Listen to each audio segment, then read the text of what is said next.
Muy buen día, compañeros. Mi nombre es Fabián Pinzón, soy estudiante de la maestría en Gerencia Empresarial de la Universidad Fermín Toro. En esta oportunidad hablaremos sobre el desarrollo de las neurociencias y su relación con la gerencia y las nuevas estrategias de liderazgo. Comencemos. Se dice que las mentes brillantes son las más capacitadas para asumir grandes retos o cargos de alto rendimiento. Pero ¿qué hace a esas personas o qué las constituye con estas capacidades? Porque hemos notado que ciertas personas son capaces de tomar decisiones de manera más asertiva en menor tiempo, mientras que hay otras que poseen mucho más tiempo y sin embargo llegan a equivocarse. Bien, el desarrollo de las neurociencias en el estudio del cerebro se ha constituido en una herramienta importante para descubrir o por lo menos para tratar de intuir o inferir cuáles son esas capacidades y qué es lo que ocurre al interior del individuo que lo lleva a alcanzar el éxito. El estudio del cerebro ha llevado a concluir que ciertas funciones cerebrales pueden influir sobre la conducta de la persona, sobre la resistencia al cambio, incluso también en la rapidez con la que toman las decisiones. Descubrir el funcionamiento del cerebro nos permitirá también desarrollar estrategias que puedan potenciar las capacidades que posee cada individuo. Bien, veamos entonces cuál es la relación que existe entre las neurociencias y el desarrollo de las nuevas estrategias gerenciales. Veamos atentamente la siguiente diapositiva. Bien, como se describió anteriormente, existe una relación entre las funciones cerebrales y ciertas características o comportamientos de los individuos que le permiten realizar acciones de una determinada manera. Veamos entonces en esta diapositiva la relación que existe entre las neurociencias con la gerencia. El estudio del cerebro ha notado que existen procesos cerebrales ultra rápidos que permiten tomar decisiones de manera más rápida y acertada.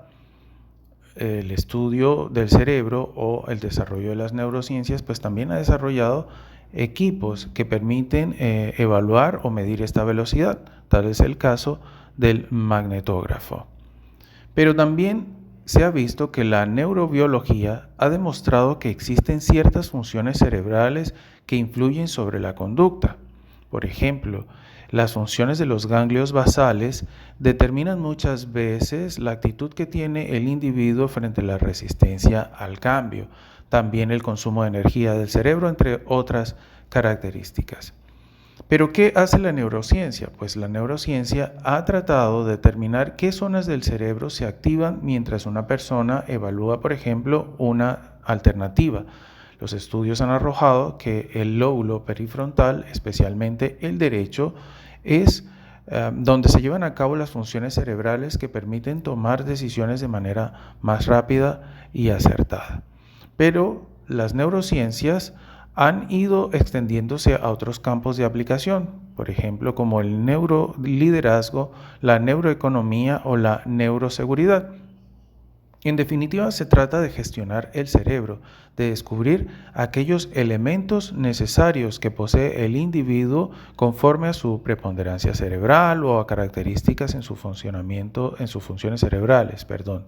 Por ejemplo, la neuroseguridad habla del estudio de los individuos en situaciones de alto riesgo, por ejemplo, y cómo podemos gestionar las capacidades propias que contiene cada individuo. Hemos visto en la diapositiva anterior que existe una relación en el funcionamiento del cerebro y de las funciones cerebrales con algunos procesos conductuales dentro de un individuo que puede responder de mejor manera a una determinada circunstancia. Veamos en consonancia con lo anteriormente descrito la teoría de Ned Herman sobre la preponderancia o la predominancia cerebral. Vamos a ver que este autor divide el cerebro en 4 cuadrantes y de acuerdo a la dominancia cerebral pues vamos a encontrar individuos con ciertas características en su forma de comportarse y en la forma como llevan a cabo los distintos procesos. Veamos. En esta diapositiva vamos a ver las conductas asociadas a los cuadrantes cerebrales de acuerdo con la teoría de Ned Herman. Esta teoría sostiene que el cerebro se divide en 4 partes. Cada una, de acuerdo a su dominancia cerebral, pues el individuo presentará ciertas características. Dentro del hemisferio izquierdo vemos el cortical izquierdo, y que son individuos que se caracterizan por su pensamiento lógico, matemático, analítico, cuantitativo. Mientras que el límbico izquierdo son personas organizadas, secuenciales, planeadoras y detallistas. En el hemisferio derecho del cerebro, pues vamos a encontrar el cortical derecho, que se caracteriza por la intuición. Son seres holísticos, intuitivos, sintetizadores. Ya en el límbico derecho vamos a encontrar personas interpersonales, sumamente estéticas, creativas, emocionales. Pues como describe esta teoría, de acuerdo a la preponderancia o a la dominancia cerebral, encontraremos individuos con cada una de las características. Conocer el funcionamiento del cerebro nos permitirá también ubicar a las personas o al talento humano en los lugares adecuados de acuerdo con sus propias capacidades. Bien, pero el ser humano es en relación. El ser humano está abierto al otro. Por lo tanto, no es solamente necesario evaluar o tratar de desarrollar estrategias que puedan potenciar las capacidades inherentes al individuo, sino también buscar estrategias que permitan fortalecer los vínculos entre las personas y a su vez faciliten la conformación de equipos, de grupos de trabajo colaborativo que permitan alcanzar el éxito de las organizaciones. Por tanto, en esta sección de la presentación vamos a hablar sobre la comunicación, sobre los niveles de la comunicación y qué características debe tener una comunicación asertiva. Veamos. En la diapositiva actual vemos los distintos elementos que pueden facilitar o dificultar un proceso en la comunicación. Vemos el emisor, que se trata de la persona que emite un mensaje. El receptor, que es la persona o las personas de acuerdo a las circunstancias que reciben el mensaje. El mensaje es el contenido de la información que se envía. El canal será el medio empleado por el que se envía el mensaje. También existen una serie de códigos o un código, que son los signos y las reglas empleadas para enviar el mensaje. Y finalmente, un contexto, que es la situación en la que se produce la comunicación. Como es en el caso de la diapositiva, podemos inferir que se trata de una conversación de tipo romántico o emotivo. Pero, ¿qué debemos tener en cuenta para que exista una comunicación eficaz y una escucha activa? Bien, existe una diferencia notable entre oír y escuchar. Oír no es más que percibir vibraciones, mientras que escuchar implica entender el mensaje. ¿En qué consiste entonces una escucha activa? No solamente en entender el mensaje, sino llegar a percibir los sentimientos, las ideas y los pensamientos de su interlocutor. Pero ¿qué se necesita para entablar una comunicación eficaz o una escucha activa? Es necesario desarrollar las siguientes habilidades.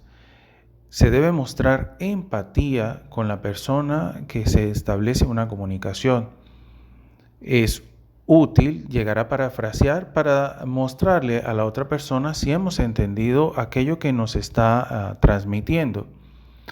Cuando entablemos una conversación es necesario reforzar o hacer cumplidos que permitan que haya una mejor fluidez de la información. Finalmente, una habilidad importante es resumir. De tal manera podemos determinar si hemos entendido el mensaje o aquello que se nos transmitió. ¿Qué elementos necesitamos tener en cuenta para mejorar la comunicación? Cuando se está haciendo una crítica constructiva es necesario hablar de lo que hace, más no de lo que es. Hablar de lo que es una persona puede generar mecanismos de defensa que reaccionen de manera negativa, no permitiendo que haya un flujo de la información adecuado. Para entablar una conversación es necesario no acumular emociones negativas. Esto se convierte en una bomba de tiempo que puede estallar de la peor manera. Cuando hablemos, entablemos una comunicación con alguien más, no hablemos del pasado, a no ser que sea para reforzar una actitud positiva. Seamos específicos para no divagar ni perdernos dentro del mundo del mensaje que queremos transmitir. Evitemos las generalizaciones, hablemos de manera específica, concreta. Y por supuesto, es necesario cuidar la comunicación no verbal. No podemos decirle a una persona que se ama si nuestra cara dice todo lo contrario a lo que queremos transmitir. Entonces debe existir coherencia entre la comunicación verbal y la comunicación no verbal. Finalmente, en el último bloque de la presentación hablaremos sobre el pensamiento metafórico. Esta no es más que la capacidad que tiene el individuo de establecer conexiones entre dos elementos gracias a que en ellos existe una conexión en común que se interrelaciona y que permite crear todo un mundo simbólico dotando de riqueza y de significados a un determinado mensaje, a una determinada información. Veamos entonces cuáles son las características propias de este pensamiento metafórico. En esta diapositiva podemos ver las características del pensamiento metafórico. El pensamiento metafórico se hace cargo generalmente de una información analógica. Relaciona dos elementos que tienen ciertas características en común y que permiten dotar de múltiples significados a aquello que se está transmitiendo. Se trata de una estructura de conocimientos y saberes interrelacionados. La metáfora es la mediadora entre los saberes, los conocimientos y las fantasías.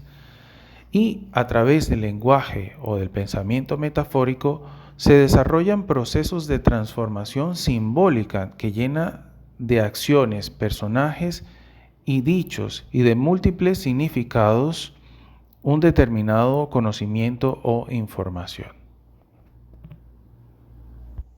Bien, queridos amigos, espero que esta presentación haya sido de utilidad, que hayamos podido comprender un poco sobre la relación que existe entre las neurociencias y las nuevas estrategias gerenciales.